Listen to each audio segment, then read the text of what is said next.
આપનું સ્વાગત છે। સમાચારની શરૂઆત કરીશું ભાવનગરથી। ભાવનગર શહેરમાં 74મી સિનિયર નેશનલ બાસ્કેટબોલ ચેમ્પિયનનું રાજ્યના મુખ્યમંત્રીએ ઉદ્ઘાટન કરાવ્યું હતું। ખેલાડીઓનો ઉત્સાહ વધારવા માટે રાજ્યના રમતગમત મંત્રી પણ હાજર રહ્યા હતા। 5 જાન્યુઆરીથી 12 જાન્યુઆરી સુધી સ્પોર્ટ્સ ક્લબ કોમ્પ્લેક્સ ખાતે ચેમ્પિયનશિપનું આયોજન કરવામાં આવ્યું હતું, જેમાં અલગ અલગ રાજ્યોની ટીમોએ ભાગ લીધો છે। પ્રથમ દિવસના ઓપનિંગમાં મુખ્યમંત્રીએ પ્રથમ ગોલમાલ કરી દીધો છે અને ગુજરાત રાજ્યના મુખ્યમંત્રી ભાવનગર શહેર સ્થિત સ્પોર્ટ્સ કોમ્પ્લેક્સ ખાતે 74મી સિનિયર નેશનલ બાસ્કેટબોલ ચેમ્પિયનશિપનું ઉદ્ઘાટન મુખ્યમંત્રી ભૂપેન્દ્ર પટેલના હસ્તે કરવામાં આવ્યું હતું।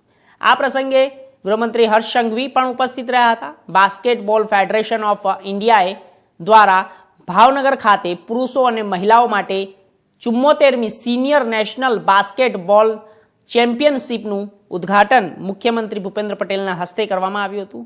આ બાસ્કેટબોલ ચેમ્પિયનશિપમાં ગૃહમંત્રી હર્ષ સંઘવી પણ ઉપસ્થિત રહ્યા હતા। મુખ્યમંત્રી ભૂપેન્દ્ર પટેલે એક જ ગોલ કરી બાસ્કેટબોલ સ્પર્ધાને ખુલ્લી મૂકી હતી, જ્યારે ગૃહમંત્રી હર્ષભાઈ એ 2 ગોલ કરવા છતાં પણ બાસ્કેટ કરી શક્યા ન હતા। તો 2 ઘા કર્યા બાદ ગૃહમંત્રી હર્ષભાઈએ મુખ્યમંત્રીને બોલ આપતા મુખ્યમંત્રીએ એક જ ઘા એ બાસ્કેટ કર્યું હતું। ત્યારબાદ ફરી ત્રીજી પ્રયત્નમાં હર્ષ સંઘવીએ બાસ્કેટબોલનું તુરંત જ નિર્ણય આપ્યો હતો। વિશ્વ નેતા અને યશસ્વી વડાપ્રધાન શ્રી નરેન્દ્રભાઈના નેતૃત્વમાં આજે દેશમાં રમતગમત અને ખેલકૂદના ક્ષેત્રમાં વિશ્વાસ અને ઉત્સાહનું વાતાવરણ ઊભું થયું છે।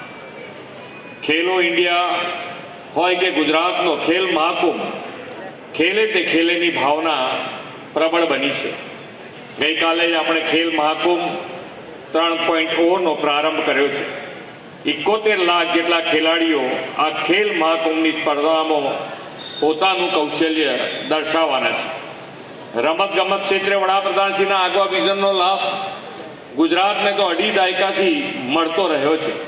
ગુજરાતમાં આજે જે સ્કેલ ઉપર સ્પોર્ટ્સ કલ્ચર ખીલ્યું છે તે આદરણીય વડાપ્રધાન શ્રી નરેન્દ્રભાઈ મોદીના વિઝનનું જ પરિણામ છે।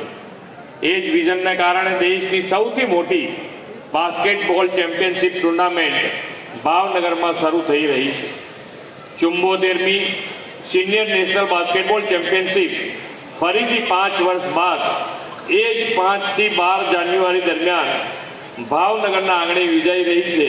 તે રમત પ્રેમીઓમાં ઉત્સાહવર્ધક સાબિત થવાની છે। આ ટુર્નામેન્ટમાં ભાગ લઈ રહેલા સૌ ખેલાડીઓને ખૂબ ખૂબ શુભેચ્છાઓ પાઠવું છું।